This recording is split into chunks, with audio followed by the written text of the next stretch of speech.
Madam election దగ్గరికి వస్తుంటే ఆంధ్ర రాష్ట్ర రాజకీయాలు వేడెక్కుతా ఉన్నాయి. వైసీపీ వాళ్ళు తెలుగుదేశంలోకి లేదంటే జనసేనలోకి కాంగ్రెస్లోకి వెళ్ళడం మనం సహజంగా చూస్తున్నాం గత నెల రోజుల నుంచి. కానీ తెలుగుదేశంలో సిట్టింగ్ ఎంపీ ఉన్నదే తక్కువ. అందులో ఉన్న సిట్టింగ్ ఎంపీ కేసీఆర్ నాని వైసీపీలోకి వెళ్ళి రాజీనామా తర్వాత కండవ కప్పుకుంటానని చెప్పారు. అసలు ఈ అంశాన్ని ఎట్లా చూస్తారు మీరు? రాష్ట్ర ప్రజలకు నమస్కారం అండి. కేసినేని నాని అనే వ్యక్తి 2 సార్లు ఎంపీగా గెలిచాడు. ఒక మహిళగా సవాల్ విసురుతా ఉన్నాను ఈరోజు కేసినేని నాని గారికి. 2 సార్లు ఎంపీగా గెలిచి నువ్వు ఏం పీకావు? ఎంపీ స్థానంలో ఉండి కనీసం తెలుగుదేశం పార్టీ క్యాడర్కి ఏం మేలు చేసావు? తెలుగుదేశం పార్టీ ఇప్పుడు ప్రతిపక్షంలో ఉండి కష్టకాలంలో ఉంటే నువ్వు ఎక్కడ అండ ఇచ్చావు? కష్టకాలంలో ఎక్కడ నిలబడ్డావు నువ్వు ఎంపీగా గెలిచి? చంద్రబాబు నాయుడు గారు జైల్లో ఉన్నప్పుడు సపోర్ట్గా నిలిచావా? కార్యకర్తలకు సపోర్ట్గా నిలిచావా? కొన్ని లక్షల మంది కార్యకర్తల మీద కేసులు పెట్టారు, తప్పుడు కేసులు, చెత్తనా వైసీపీ ప్రభుత్వం. అప్పుడు కార్యకర్తలకు అండగా నిలిచావా? నువ్వు ఎంపీగా ఉండి ఏ నియోజకవర్గంలో మేలు చేసావు? ఏ ఎమ్మెల్యేకి మేలు చేసావు? ఏ నియోజకవర్గంలో ప్రజలకు మేలు చేసావు అని అడుగుతా ఉన్నా. సిగ్గనిపించట్లా? ఈరోజు నువ్వు ఇండిపెండెంట్గా అయినా సరే నేను ఎంపీగా పోటీ చేసి గెలుస్తానని చెప్పినావు వాడివి. నువ్వు ఉన్న పరంగా వైసీపీలకు చేయడానికి ఎందుకు సిగ్గనిపించట్లా? ఇన్ని రోజులు జగన్మోహన్ రెడ్డిని అమ్మనా బుద్ధులు తిట్టిన నోరది. ఈరోజు చంద్రబాబు నాయుడు గారిని తిడతా ఉన్నారు. అంటే ఒక ఎంపీ స్థానం కోసం, ఒక ఎమ్మెల్యే స్థానం కోసం ఈరోజు నీ నోటుకు వచ్చిన వాగితే రాష్ట్ర ప్రజలు వినడానికి కానీ తెలుగుదేశం పార్టీ కార్యకర్తలు నాయకులు వినడానికి కానీ సిద్ధంగా ఉన్నారు అనుకున్నావా? తరిమి తరిమి కొడతారు. తెలుగుదేశం పార్టీ నాయకుల కార్యకర్తల సత్తా ఏంటో మీకు తెలుసు. రుచి చూసి చూసి ఉన్నారు. అయినా సరే తెలుగుదేశం పార్టీతో పెట్టుకుంటా ఉన్నారు మీరు. ఈరోజు ఏముందయ్యా ఆ పార్టీలో? వైసీపీ పార్టీ వల్ల ఈరోజు తెలుగుదేశం పార్టీ ఎప్పుడు పిలుస్తుందని చంద్రబాబు నాయుడు గారు కాళ్ళ మీద పడతా ఉన్నారు. ఈరోజు దండాలు దాస్కాలు పెడతా ఉన్నారు, పార్టీలో చేర్చుకోండి మొర్రో అని. ఈరోజు నువ్వు ఏం పొడుద్దామని ఏం పొడుస్తావని వెళ్ళావు? ఒక మహిళగా సవాల్ విసురుతా ఉన్నాను. నువ్వు ఎంపీగా వైసీపీ పార్టీ నుంచి పోటీ చేస్తావా? పోటీ చేయి. తెలుగుదేశం పార్టీ సత్తా ఏంటో చూపిస్తాం. తెలుగుదేశం పార్టీ నాయకులు కార్యకర్తల సత్తా ఏంటో చూపిస్తాం. చంద్రబాబు నాయుడు గారిని పిచ్చి పిచ్చిగా వాగితే 4 కోసేస్తాం కేసినేని నాని, గుర్తుపెట్టుకో. ఇన్ని రోజులు వైసీపీ కుక్కలే అనుకున్నాం. ఈ రోజు మా పార్టీలో నుంచి వెళ్ళిన ఇంకొక కుక్క మొరుగుతా ఉందని మేము ఈరోజు అనుకుంటా ఉన్నాం. పిచ్చి పిచ్చిగా మాట్లాడితే ఎవరి దారికి లెక్క చెప్పే రోజు దగ్గరలో ఉందని హెచ్చరిస్తా ఉన్నాం. నువ్వు ఏం పీకుతావో నీకు చేతనైంది పీక్కో, ఏం ఒరగబడుస్తావో నీ చేతనైంది ఒరగబడుచుకో. వైసీపీ పార్టీలో ఉండి సవాల్ విసురుతా ఉన్నా. తెలుగుదేశం పార్టీ అధికారంలోకి వస్తుంది, తెలుగుదేశం పార్టీ ఎంపీగా ఇక్కడ గెలుస్తారు. నిన్ను ఏమి చేస్తావో నామరూపాలు లేకుండా చేసే బాధ్యత తెలుగుదేశం పార్టీ నాయకులు కార్యకర్తలు తీసుకుంటారు. పిచ్చి పిచ్చిగా పిచ్చి కుక్కలా వాగితే ఊరుకునేది కానీ సహించేది కానీ లేదని హెచ్చరిస్తా ఉన్నాను. చంద్రబాబు నాయుడు గారు మంచోళ్ళు కదా? చంద్రబాబు నాయుడు గారు నిజ స్వరూపం చూసావా?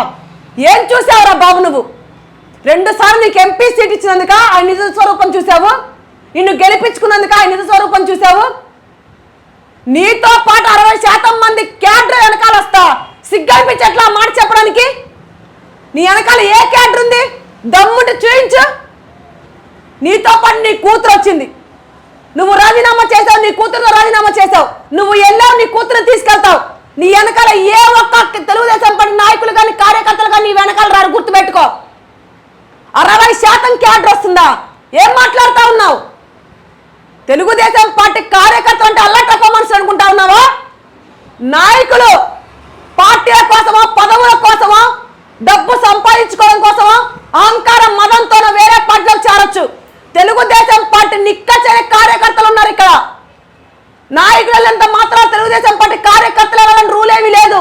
నువ్వు వెళ్తే నీ వెనకమాలని నా తెలుగుదేశం పార్టీ కార్యకర్తలు వస్తారా? తెలుగుదేశం పార్టీ కొమ్ము కాసే నాయకులు, తెలుగుదేశం పార్టీ రక్తంతో బతికే నాయకులు ఉన్నారు. తెలుగుదేశం పార్టీ కార్యకర్తలు రక్తంతో గెలిచిన గెలుపు నీది 2 సార్లు కూడా. అలాంటి తెలుగుదేశం పార్టీని, తెలుగుదేశం పార్టీ అంటే కన్న తల్లి నీకు.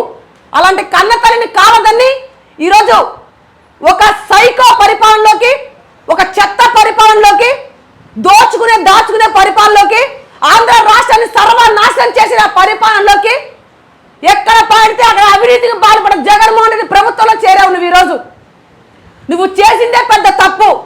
తప్పుని కప్పిపుచ్చుకోవడం కోసం తెలుగుదేశం పార్టీని జగన్మోహన్ రెడ్డి దగ్గర మెప్పులు పొందడం కోసం, నీకు ఎంపీ సీట్ రప్పించుకోవడం కోసం తెలుగుదేశం పార్టీ గురించి కానీ చంద్రబాబు నాయుడు గారి గురించి కానీ నారా లోకేష్ అన్న గురించి కానీ మాట్లాడితే 32 పళ్ళు రాలకుండా చేతిలో పెట్టే బాధ్యత తెలుగుదేశం పార్టీ మహిళలు తీసుకుంటారని ఎంపీని హెచ్చరిస్తా ఉన్నాను.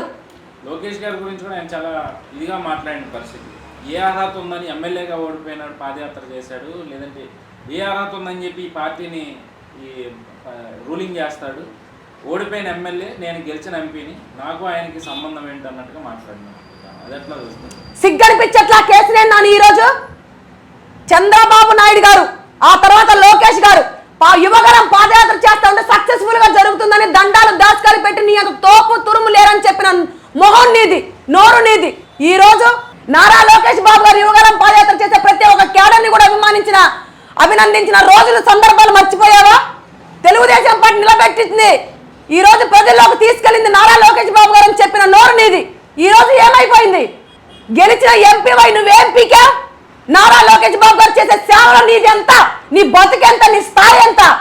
మంగళగిరి చూసుకుంటే ఎంత అభివృద్ధి చేశారు. ఓడిపోయిన ఎమ్మెల్యే అయి ఉండి కూడా ఎక్కడ కూడా ప్రజలకు ఇంత నష్టం జరగకుండా, ఇంత హాని చేయకుండా, ఎక్కడ కూడా అవినీతికి పాల్పడకుండా, ప్రతిపక్షంలో ఉండి కూడా ఎమ్మెల్యేగా పోటీ చేసి ఓడిపోయినా సరే మంగళగిరి నియోజకవర్గాన్ని ఒక మహానగరంగా తీర్చిదిద్దాడు.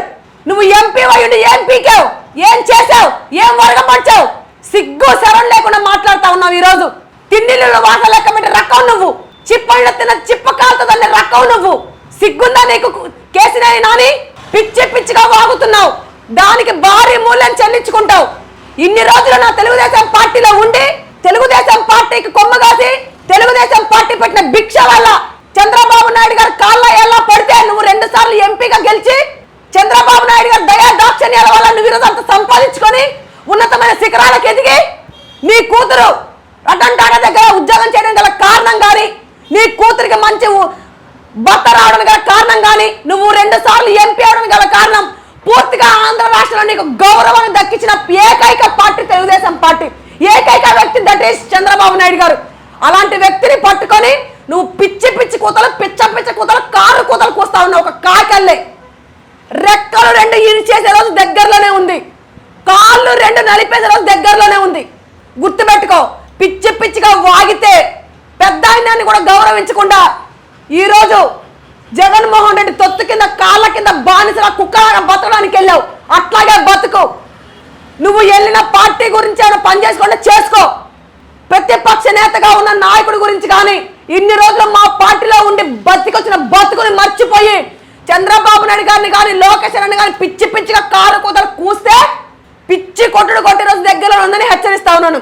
ఇన్ని రోజులు వైసీపీ పార్టీ నాయకుల్ని కార్యకర్తలే అనుకున్నావు. ఈ రోజు నువ్వు కూడా మా లెక్కలో ఉన్నావు. లెక్కలు అన్ని తేలుస్తావు, ఎవడి లెక్క ఆడికి అప్ప చెప్తావు. ఎవరిని వదిలే పరిస్థితి కానీ ప్రసక్తి కానీ లేదు. నీ వెనకాల ఎవడున్నా సరే నువ్వు ఎవరి అండ చూసుకొని ఎవరిని చూసుకొని ఎంత అహంకారంతో విర్రవీగుతున్నావో ఈ రోజు నీ అహంకారమే ఈ రోజు నువ్వు ఈ పతనానికి దారి తీసింది. నీకున్న బలుపు, నీకున్న కొవ్వు, నీకున్న పొగరు ఏ నాయకుడు కూడా చూడలేదు మేము. ఏ కార్యకర్తైనా పట్టించుకున్నావా? ఏ నాయకుడైనా పట్టించుకున్నావా? 2 సార్లు ఎంపీగా గెలిచావు. ఎవరిని చీడ పురుగులా చూసేవాడు నువ్వు. నీకుందేంటయ్యా? మాకు లేనిదేంటి? మహిళని మహిళలుగా గౌరవించని చేత కాదు నీకు. కార్యకర్తని ప్రేమ ఆప్యాయతను రాగంతో చూసే చేత కాదు నీకు. కార్యకర్తల్ని కడుపులో పెట్టుకొని చూసుకునే బతికే కాదు నీది. కార్యకర్తలేంది నువ్వు ఎంపీగా గెలిచావా? కార్యకర్త వేసిన ప్రతి అడుగు, ప్రతి రక్త బొట్లో ఈ రోజు నువ్వు గెలిచిన గెలుపు ఉంది.